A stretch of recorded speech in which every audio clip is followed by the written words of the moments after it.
The Living Martyr. A strange title, isn't it? We are all martyrs here in Gaza. Children, women, men. We are all martyrs. Now you are wondering how it is possible for a person to be a martyr, but also alive. I will explain. Can you imagine being somewhere, then moving from that place, and 5 minutes later the place you were in is bombed and everyone there dies? Can you imagine being in a conversation with a friend, and 2 days later you see your friend's remains on the ground? Can you imagine seeing a funeral in the street and discovering that the martyr was your friend? Can you imagine how difficult the situation is when you revisit the conversations between you and your martyred friends? Can you imagine how difficult it is to see headless bodies? Can you imagine how difficult it is for a man, a child, and a woman to burn in front of you and you are unable to do anything? Can you imagine how difficult this situation is, too?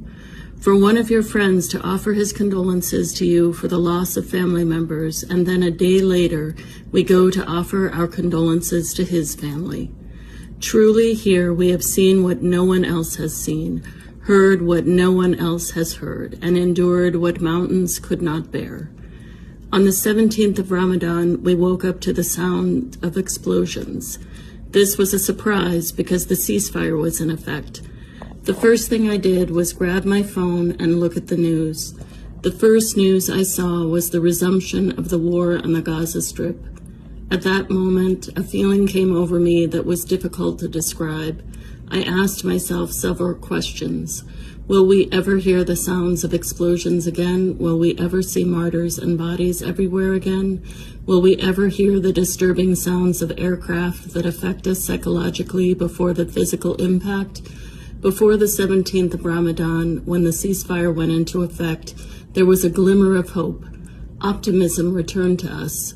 We wanted to make a little progress. I told myself, I'll be able to become a pharmacist. I'll be able to secure a future for myself and my family. But unfortunately, all of that suddenly vanished on the day the bombing began again. Finally, I wanted to tell you that we are not numbers, but human beings like you. We have the right to live. We have a positive impact on this life. The last thing I conclude my message with is, praise be to God in every situation. This letter was written by the living martyr, Fadi Al-Kahlout.